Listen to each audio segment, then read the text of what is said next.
Magandang umaga po muli mga kababayan, mga kaibigan.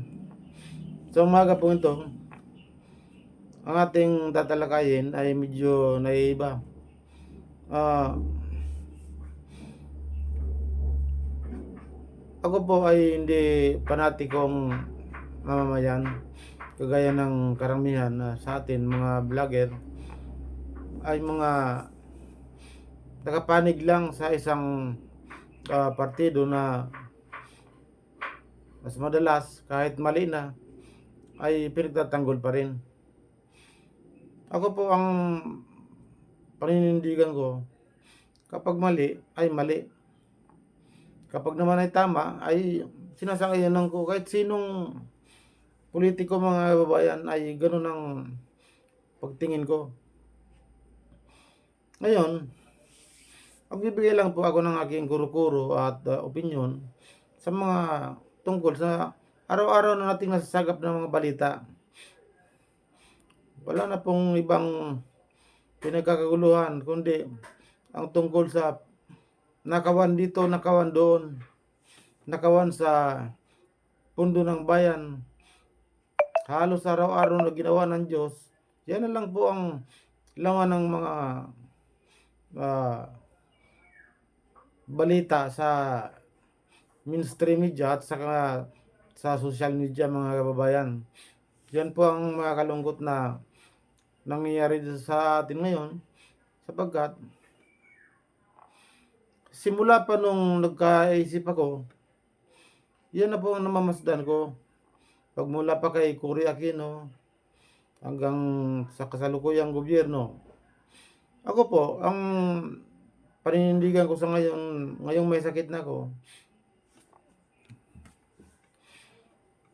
ako po ay sinusuportahan ko ang umiiral ng gobyerno, ang administrasyon, sapagkat ang totoo lang po, ako ay nangangailangan ng tulong ng gobyerno, sapagkat hindi ko po kayang pasanin ang bigat ng mga kinakailangan kong gamot para sa aking sakit, chronic kidney disease mga kababayan, mga kaibigan. Pero minsan pumasok sa isip ko, kapag ganito kaya ang parang walang nang katapusang nakawan sa gobyerno, ano kaya kung pumayag na tayong pasakop tayo sa China mga kababayan? Total, wala namang mapaparusahan sa mga magnanakaw dito sa atin. Samantalang kung sakop na tayo ng China, pag nagnakaw ka, kulong ko kaagad, at kapag napatunayang malaki ang nakaw mo, kamatayan ang parusa sa'yo. Di ba makakatakot yun? Mag-aalangan ka magnakaw pagka ganun ng gobyernong umiiral, mga kababayan. Hindi ko naman sinasabing gusto ko rin ng ganun. Gusto ko lang makuha ang mga opinion nyo tungkol dito. Baka sakali lang hindi naman natin iniisip na maaaring mangyari yan. Pero magbigay lang tayo ng isang conclusion sa mga bagay-bagay na tungkol dito. Hindi naman natin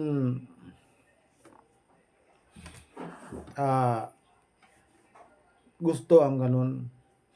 Pero parang pinagtitimbang-timbang natin ang mga pangyayari mula noon hanggang ngayon, paulit-ulit lang ang nangyayari sa gobyerno. Pagdating ng 6 taon, mapalit ng presidente. Tapos, tuwing 3 taon, papalitan natin ng mga dadagdag ng mga senador, mga iba pang politiko, mga hanggang sa mayor. Pero ang resulta mga kaibigan, paulit-ulit lang, nag-umpisa pa lang sa pwesto mga nahalal nating mga leader, ay nag-umpisa na ang nakawan. Parang kung minamasdan natin, yung mga tumatakbo sa politika ay gumagastos ng napakalaki na alam naman natin na hindi naman nila kayang bawiin yan sa kung aasa lang sila sa sweldo ng kanilang panunungkulan. Pero ipinaglalaban nila ang makapwesto hanggang minsan mas madalas pa sa hanggang kamatayan nakikipaglaban sila sa pwesto ng kanilang tinatakbuhan, mga kababayan. Yan ang mga kalungkot po sapagkat paulit-ulit lang ng gano'n ang nangyayari. Pero wala man lang ni isang nagpanukala na mabago ang ganitong forma ng ating gobyerno. May mga nagpapanukala ng gano'n, ilan, pero hindi mo malabong panigan niya ng mas maraming mga membro ng ating lehislatura pagkat parang pinoproteksyonan nila ang kanilang mga sarili. Hindi natin maintindihan ang umiiral na sistema sa atin, mga kababayan. Ano kaya kung pasakop na tayo sa China, mga kababayan, mga kaibigan, para ang gamit na nating pera ay yuan, hindi na natin maisipin na kung bumagsak man ng piso, baliwala na rin, bumagsak. Kasi kukontrolin na tayo ng China, lahat ng mga negosyo natin ay mga income ng Pilipinas diretso na sa Beijing, dun sa Bangko Sentral ng China, mga kababayan. Yun nga lang, minsan iisipin natin, wala na tayong kalayaan. Pero sa sistemang nangyayari, parang wala na rin tayong kalayaan mga kababayan. Tingnan mo, sa China, ang mga tinatayong tulay, sa loob ng 6 na buwan, tapos na ang mga proyektong tulay. Samantalang dito sa atin, 6 na taon na, gumagawa pa lang ng plano, mga kababayan. Yan ang totoo. Yan ang masasabi ko sa inyo sa ngayon. Ngayon, ang pinakang main objective natin sa sinasabi ko, yung makalaya na tayo sa maya't mayang nakawan sa pundo ng ating bayan, mga kabayan. Ano kaya? Ano sa tingin nyo? May mga malaki magiging pagkakaiba, may mga mababago. Halimbawa, yung ang ating gobyerno ay pamamahalaan ng mga check. Magiging probinsya na lang tayo ng China, gaya ng sinasabi ng dating Pangulong Duterte. Ganun po ang mangyayari. Kung ano mga umiral na batas sa China, yun din ang ipapairal dito sa atin, mga kababayan.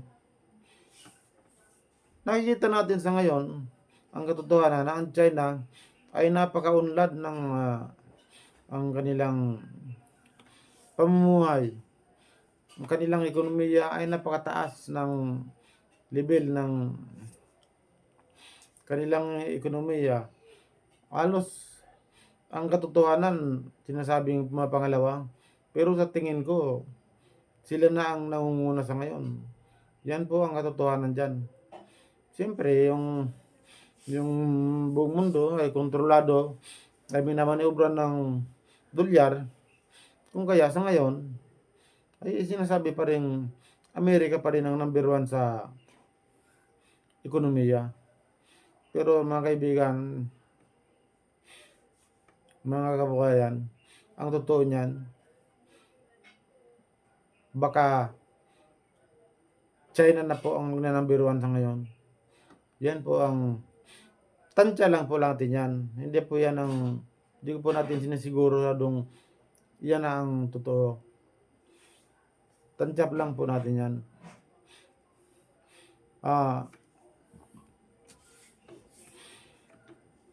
Yan po ang sinasabi ko na kung masakop tayo ng China, hindi naman po sinasabi na yan na ang gusto nating lahat. Yan na ang gusto kong itanim sa isip nyo na gano'n na ang magandang gawin. Hindi naman po. Kinukuha ko lang ang inyong mga opinion tungkol dito. Kung sakasakali, magkaroon po tayo ng ideya kung ano ang nasa loob ng ating kaisipan patungkol dito, mga babayan. Sa ngayon po, hanggang dito na lang muna. Pero sa mga susunod nating episode, tatalakayin na natin kung ano ang magiging epekto at mga pagbabago kung sakaling mangyari ang ganitong sinasabi natin, mga kababayan. Yun lang po muna. Maraming salamat po.